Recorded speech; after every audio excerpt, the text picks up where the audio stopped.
Okay, thank you for sharing your piece yesterday with us. We're going to start off with quite a generic question. So I'd just like you to outline your research process. How did you come to finalise on this topic? What did you go through? How did you engage with the literature? That kind of thing.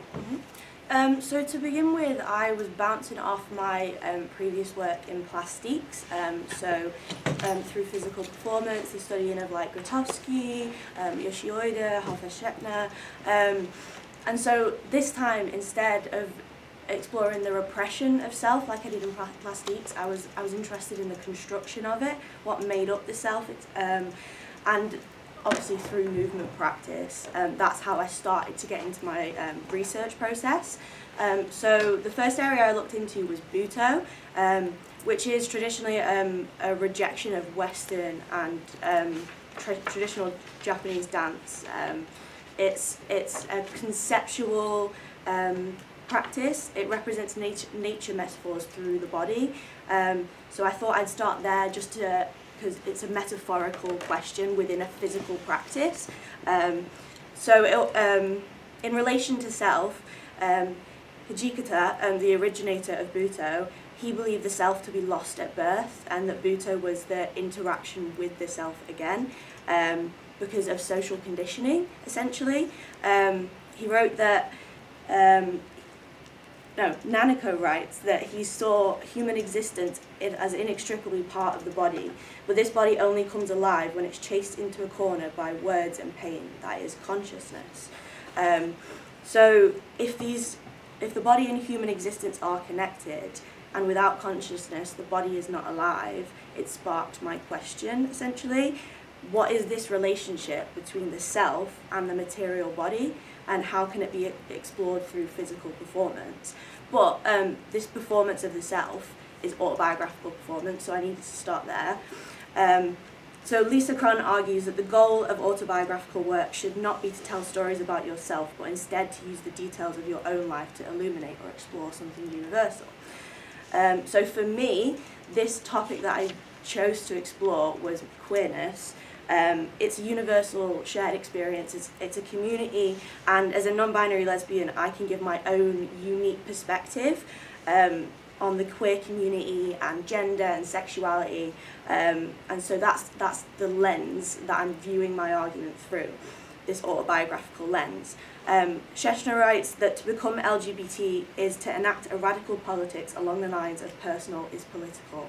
So that's autobiographical performance's motive. It takes something personal, it becomes political, and simply by being LGBT, I am achieving that. So put me on a stage and I will achieve autobiographical performance. Historically, queerness has been used in autobiographical performance to challenge injustice and social norms. So an example of this in art is Untitled by González Torres in 1991. So this was an exhibition of sweets in a corner, and you could slowly take them away. And it was representing his partner who passed away from AIDS in the same year, and it's the slow decay of his body. And the exhibition has been repeated multiple times, and it's historically significant. And this is featured in my opening video in my performance. There's information about that, it was projected onto me. There's other queer historical figures like Martha P. Johnson, the Stonewall riots. But to go back to the argument itself, I had to find somewhere within queerness to explore through the self and movement. So one area I found was called queering. Butler describes this as a refusal of the law in the form of the parodic inhabiting of conformity that subtly calls into question the legitimacy of a command, a repetition of the law into hyperbole, a rearticulation of the law against the authority of the one who delivers it. So essentially what it's saying there is that through exaggerating, queering parodies these social norms, and that takes a power away from an oppressor. It reclaims power. So when I was thinking, it's often replacing something painful with humour, including camp. So I thought if I'm exploring movement, I can explore camp movement. As physically, as a performer, as a drag performer, and also in my day-to-day life, I display this camp movement. So that's why I chose to highlight that within the sequences in the performances, both in the opening dance and in the repetition of the queer sequence to the non-queer sequences. But the real question I had is, if this is a conscious, intentional learned behaviour, can this physical movement make up part of the self? So I started to look into ideas around the constructed self rather than it being like irrefutable facts of life. Maltzahn writes, the fashioning of the self consequently takes the form of a self-reflexive exercise in contemplating and coming to terms with the instabilities of modern life. And Zarelli, in the Metaphysical Studio, argues that as a performer, the exploration of self should be an active experience rather than an academic exercise. So you're testing the assumptions and your perceptions of the self, both physically and metaphorically, to arrive on the edge of absence. So that suggests that there's a craft of self, and without that, there is some sort of absence, there is a loss. So these perspectives imply that the self can be constructed intentionally. And in Hedden's Performing the Self, she discusses that the self is not fixed, but always a performance of self or selves, including the performing self and the self that is performed. So the self can be understood as both performative and constructed. Similarly, gender and sexuality can be understood as performative in a similar way, especially as a queer person existing outside of the binary. Gender can be understood as a repetition of behaviours and social conditioning. Butler writes, performity is thus not a singular act, for it is always a reiteration of norms or a set of norms, and to the extent that it acquires an act-like status in the present, it conceals or dissimulates the conventions of which it is a repetition. So, these repeated behaviours make up performance. So that reflects the repetition of the same movement sequence throughout my performance, as these are a performed behaviour that I'm displaying. This also suggests that gender is unconsciously performed in a heteronormative society, following normal behaviour patterns of those around you. Pilcher and Rieland write that only deliberately subversive performances like drag can successfully undermine this idea. So that's why I chose to wear my personal drag king makeup during the performance. And I also used purple paint, petals and lavenders to represent the queer community. There's a rich history with the queer community and violets and lavender. Sappho, for example, she was the historical Greek lesbian poet. She wrote about violets. Tennessee Williams got Mrs. Violet's Venable in Sunday Last Summer, and the Violet Quill is a group of gay writers in the 1980s. The word streak of lavender was 1920s slang for queerness, and there was the Lavender Menace scare, which was denouncing lesbianism in feminism during the 80s. But I do need to get back to my point.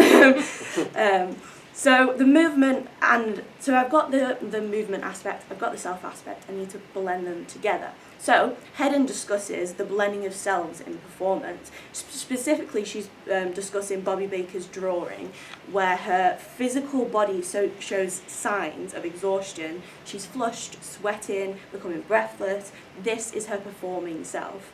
The performed self, the neat, perfect housewife persona, is then broken down through this material body. But then the persona also takes on the performer's body, and it becomes a metaphor for motherhood and its struggles and how they're underrepresented in society. So the blend of the performed and performing selves is achieved through its relationship to the material body, and this is what achieves the political and universal message. And speaking of the material body, Eagleton writes, flesh is converted into sign, staving off the moment when it will subside into the sheer pornographic meaningless of a corpse. Dead bodies are indecent. They proclaim with embarrassing candour the secret of all matter, that it has no obvious relation to meaning. The moment of death is the moment when meaning hemorrhages from us. So this means that the self gives the body meaning, and without it, it just becomes meaningless flesh. They're intimately connected, and one cannot live without the other. So by performing my queer movement, I'm infusing my body with essential meaning.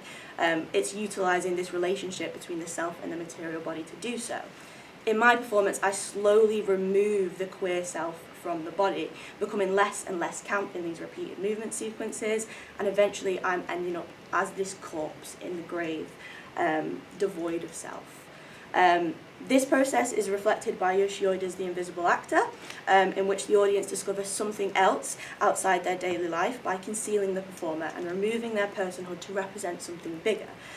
So throughout my performance, my intention was for the audience to see less and less of my queer self in the space, see my whole life journey, an extravagant opening dance, a marriage of sorts of joy and celebration, all the way through to the death, the somber funeral march, to the song MSMSMSS by Sophie, who is a trans artist that did unfortunately pass away.